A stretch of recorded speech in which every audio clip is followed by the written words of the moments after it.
Wall are men and women like this with typewriters who will type up your any letter you want or documents you need to fill out.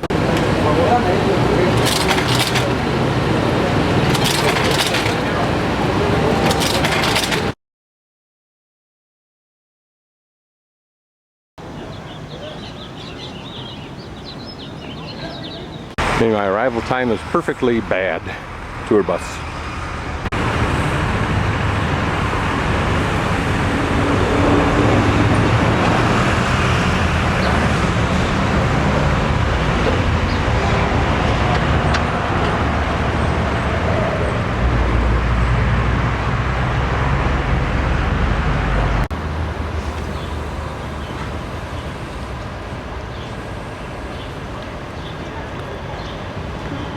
This kind of looks like a ball court, but I don't think it was. But you'll notice the center positioned platforms for some kind of typical altar of the early peoples. Now to illustrate, these people got off the bus, walked around, got back on the bus in less than 10 minutes. Just to orientate you, I am now north on Eje Central Lazaro Cardenas, and that's the building, the tall building I went to the top of several days ago. I think it's called Torre Americana. This is interesting because it is circular and then has a platform out here, but notice in the center, a round area. Haven't seen that, don't know what it's for.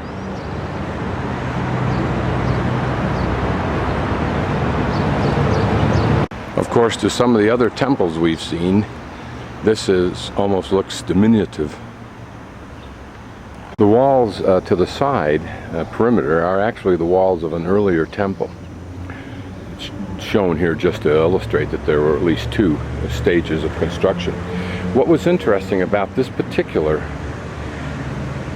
pyramid, if you will, or temple, which was dedicated to Equetal, Quetzalcoatl, which Equetal is the god of wind, but 54 infants were sacrificed here in a apparently great ceremony offered to the god of wind in a petition for rainfall during a period in 1450 to 1455 AD when there was a tremendous drought in this area.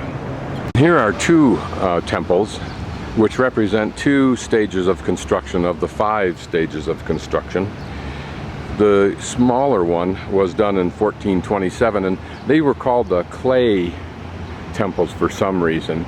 But what their purpose was, in obedience to the temple of the god of wind to our right that we saw a moment ago, here's where they left offerings to that god. Offerings in this instance a little bit more benign than the 54 infants. Here there were just wooden implements, some ceramic elements, and so forth. And then this upper one, the larger temple, or larger platform rather, was built in 1454. And here again the excavation is designed to show us at least 2 stages. What's kind of interesting is this round building, were it not this context, you would have to say you were looking at an Anasazi Kiva. This particular view somewhat represents the concept of Tres Culturas, and that we have the Mestizo ruins immediately in front of us, the Spanish church, and in the background we can see modern day buildings. On this altar it's interesting that there are actually carved panels. They're heavily eroded, probably because they're made out of that soft volcanic pumice rock. That one reminds me of the serpent, and its form is somewhat repeated in the next 3 panels.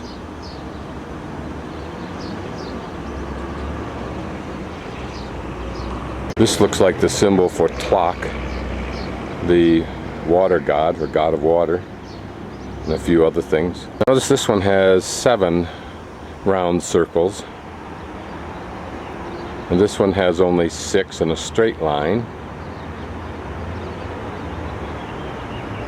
Here the serpent again. I don't understand the significance of those, but an archaeologist would, and certainly that culture did. This looks like a wolf. Notice only 4 discs, but notice the discs themselves are different, almost as though it's the reverse design.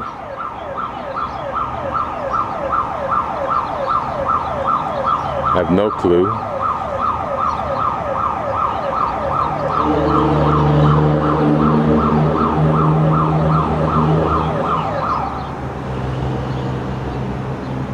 I'm standing at the northeast corner, roughly, of a large building composed of what you see in front of us now, and I'll pan up, and that which you see across that open space. Now, there is apparently a unique design compared to Tenochtitlan, which was the center of this culture in a different location here in the Mexico City area. But here there was a platform. That's the back of the building. That platform leads upstairs to an altar, and then on either side were 4 residences, and that apparently makes it a religious civic kind of a building, and different and unique. I don't know if that slope is simply the way it was restored or protected as is, or whether for some reason the ground is sunk or whatever. It's kind of an interesting sculpture, many of those little circles, but in the face, which the mouth indicates it's looking to the left, you can't tell which of those 3 holes are perhaps eyes. I'm thinking that it's the one on the left where eyes should be for that face, but notice that there's an eyebrow at the top and along the right side, but not along the front, so that may be its explanation. It may also represent the skulls that were either sacrificed and then hung on poles, or put on their rack where all of the flesh had been removed, because it has that look around the teeth. Now the serpent-like, that looks more like a crocodile body or a lizard body. Here this looks like a monkey. See its head to the left. In the back you can see its tail arching up from the far right to the upper left. Can't figure this one unless it's a lizard. Its tail in the lower left, its head in the upper right, and those 4 pointy things are its legs. This is curious because it looks like a fish with no lips and big teeth. And this just looks symbolic. And I don't know that white that I can see, whether that was original paint or not, or maybe a thin layer of stucco, but I suspect if it's anything original, it's paint. This building was called, or is called, the Templo de las Pinturas, Temple of Paintings, because when it was originally found, it was covered with paintings. Unfortunately, terribly unfortunately, it doesn't exist any longer.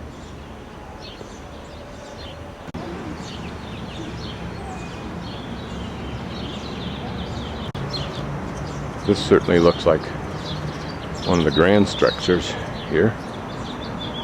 But notice the sides go straight up at a slight angle. There isn't the 2-part design that there was at Teotihuacan, the short vertical top section and then the sloped talus section. This is called the Templo Mayor, the major temple, for obvious reasons, and is similar to the one in Tenochtitlan. And it's believed that since they were somewhat sister cities, that probably they worshiped the same gods. Notice this numbered device for noting whether that crack enlarges. And as I look at these walls, I notice that there's some stones that are actually worked or carved. Whether that was done because they were found in the restoration and it was thought cute to put them there, or whether they're there for an original purpose, I don't know. But as I look at many of the stones, there are the remnants of the plaster or stucco surface. This interpretive sign points out that these petroglyphs are actually here intentionally. They're spirals, circles, squares, or S-shaped concentric circles representing the day, i.e. a day, One in particular depicts a human leg, the head of the femur above the ankle. This was probably incorporated into the building as part of a ritual.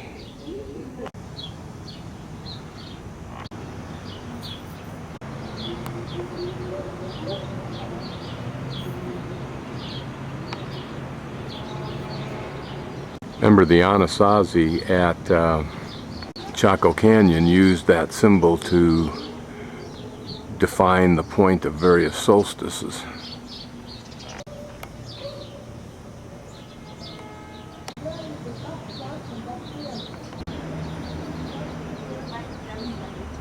Okay, here's the stone, but you wouldn't recognize anything just looking at it.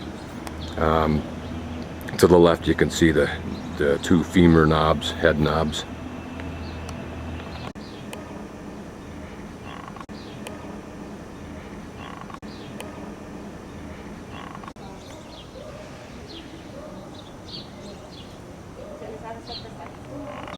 And apparently these troughs were for what they look like they would be for, drainage of water off the top.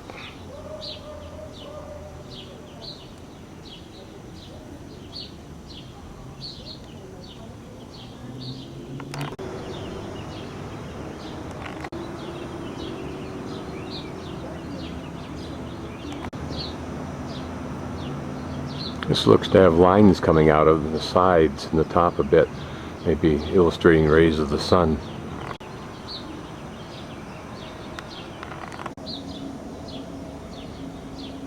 Well, this one's curious because if it's original, then that means the plaster actually covered the petroglyphs. Was this acceptable that they covered them over? In this stone box composed of pink stones, it was an offering to consecrate the new building. It includes 80 obsidian and 8 silica knives, a turtle shell, objects made of wood, serpent-shaped scepter, and articulated butterfly. The butterfly and the shell are associated with Tlaloc, the god of Tlaloc. Also were found copal, which I think is either opal or thorns of the magawe plant for self-sacrifice. One green stone bead. Remember, green stones were highly prized.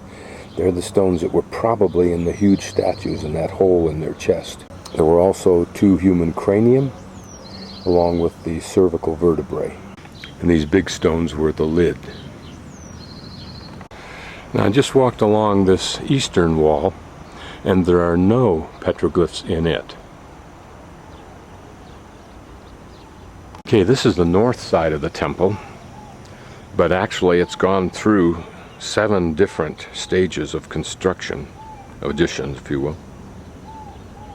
There was a tunnel at one time dug into the center, and that was probably for looting in an earlier stage.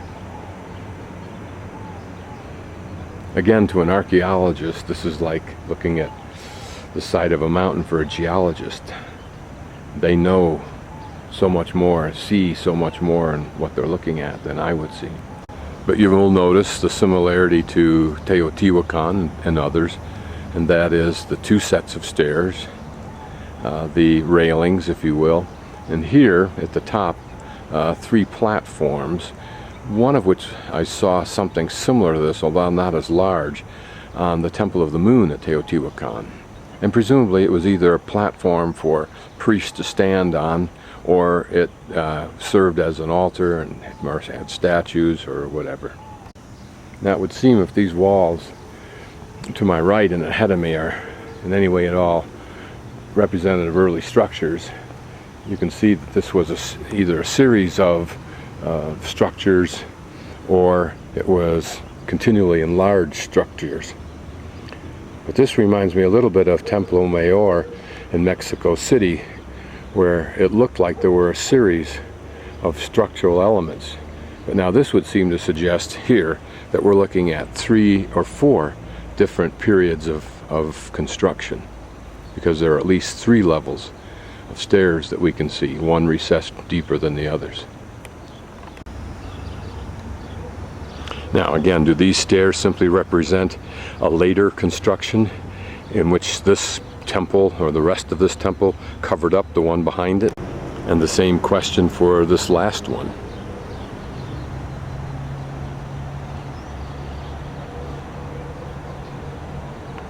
Now, however this is explained, it's interesting that it all took place between 1337 and 1515, so a little bit less than 200 years.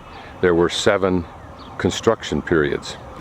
It stated that the philosophy for building one temple on top of another was that by doing so you concentrated the power of the deities from the past. There was a practical purpose also. You didn't have to gain as much rock to build something bigger. You used the existing rock. It's interesting though, in some cultures, even the Egyptian, there wasn't necessarily any respect at all for the temple that was beneath the one you were going to build. Of course, the Spanish did the greatest job, as others have, and that is they simply cannibalized these heathen temples to build their own, like the one behind this temple. Now notice to my right, in other words further north, is still another structure, and quite a large one. I tried to get a full shot of him, but he's hiding from me. Just a view now from the western side, directionally. Here you can see an excavation that was done by recent archaeologists, and of course behind that slot you can see an earlier set of stairs. Now notice there wasn't a grand accretion from one stage to another in that instance. And this is just another view of the temple that had all of the pictographs panels on it. There's that kiva-like structure. The third building that I looked at is the one that has all of the panels that are carved, petroglyphic panels.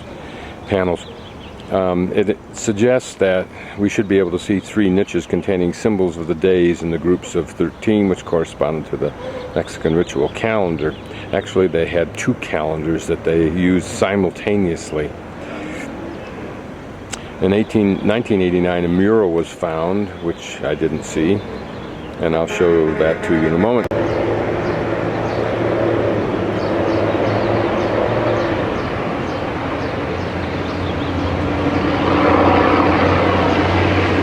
And this is the symbols of the 4th group of 13, adding up to 52 days, perhaps related to the number of years in the Mestiza century. 54, this is the interpretive sign that I'm reading. Burial of 54 individuals. Curiously, that's the same number of children that were buried in that first place that we looked right there. But interestingly, a couple, including a 35-year-old woman and a 55-year-old man, was exposed, which you're looking at. And due to the fact that they lie embracing, the 2 are popularly referred to as the lovers of Tlatelolco. Now, interesting, I just read in a archaeology magazine that a similar such pair of skeletons were found, I believe, in Peru. Okay, now we seem to be at the most northern edge of the final temple. So we got 1, 2, 3, 4, 5, 6 levels that we can see from here. Certainly this last one must have been a big temple.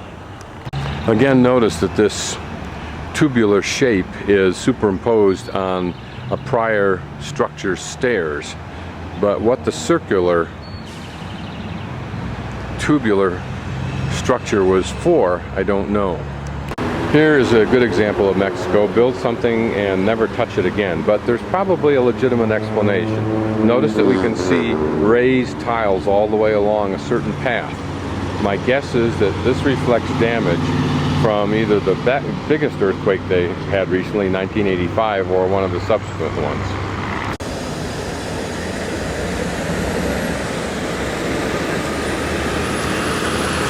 There is a semblance of what it would have looked like.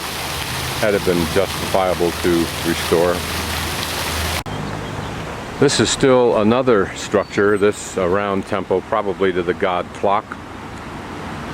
But this was not able to be excavated more because the road that you see in front of you was widened, which either destroyed and or covered up those remains. Notice again that little circular or tubular structure. Apparently that's something associated with the god Clock.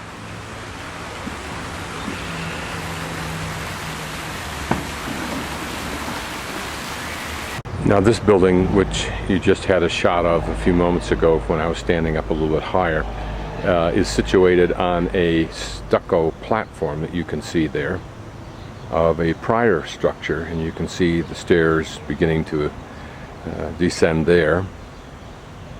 It's not known what this building was for, although it's thought that it might have been the great platform once the precinct of the Eagle Warriors. This would appear to be still another platform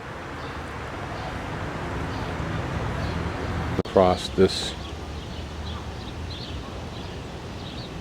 south to west corner. There, a relatively modest rectangular temple. There, a round one which is used for offerings.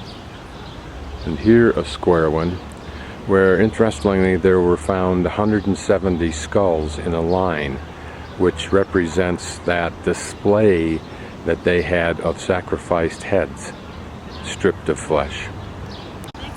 Now at the end here you see a very small temple. It's only probably a couple of feet high and about a meter or so square. Behind this round temple theoretically used for offerings. And notice this long wall, which is reminiscent of Teotihuacan, with its various platforms and stairs.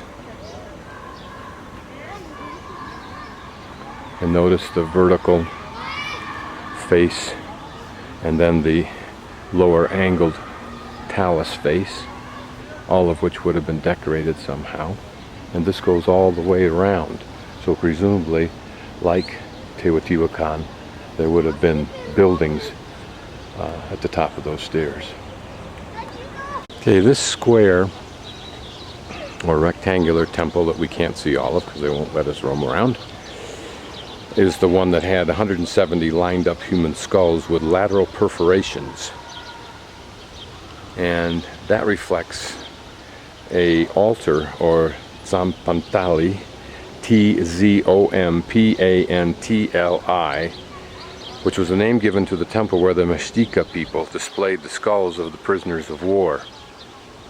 On the opposite side, or the south side, there is we only see now a portion of this structure, which eliminates the sacred precinct, which I think is just a large area that includes a number of these buildings, but which also, and the reason it only deals with part of it is because the rest of it runs underneath that road.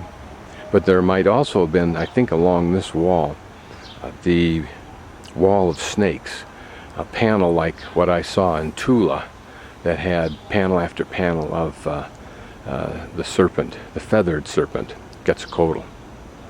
Now notice here at this very beginning, again, a tubular round structure. What was its purpose? There are quite a number of housing structures like this in this area of Mexico, and frankly what it reminds me most of was St. Petersburg and the Stalinist era housing. And am I correct? Do you see a greater gap at the top of that building than you do at the bottom? Another view of the buildings in this precinct, taken from the south looking north. Here again you can see the effect of either earthquakes or subsidence.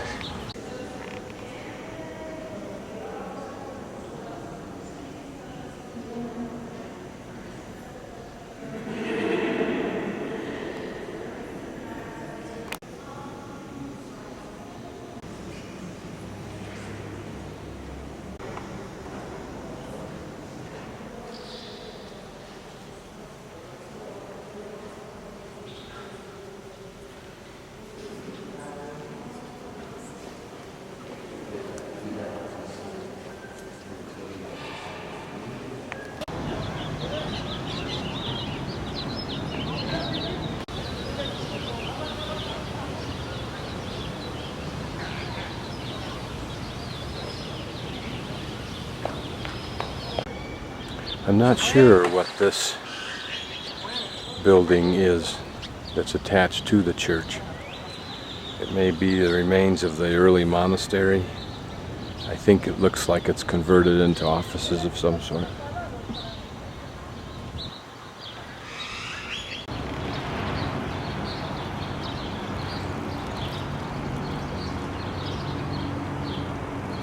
+400 people who, on the evening just before the Olympics Games, on October 2nd, 1968, were killed as political protesters in a massacre by government forces.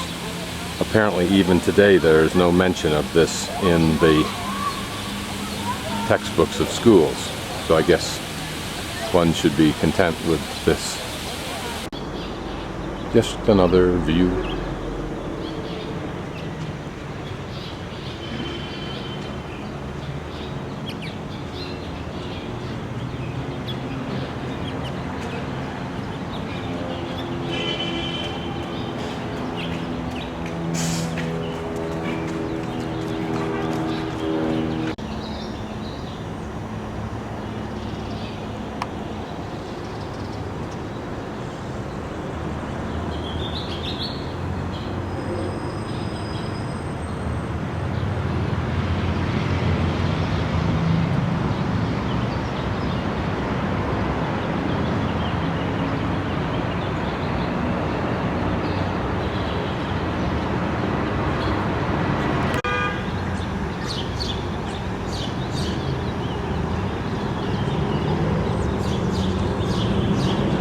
There where the 54 children are buried, were buried.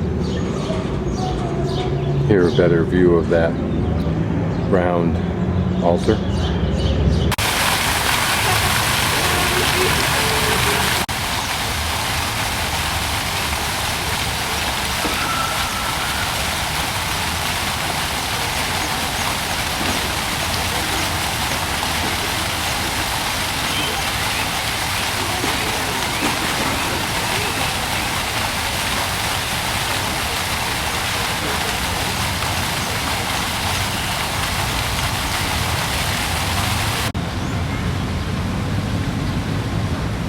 Mexican Boy Scouts.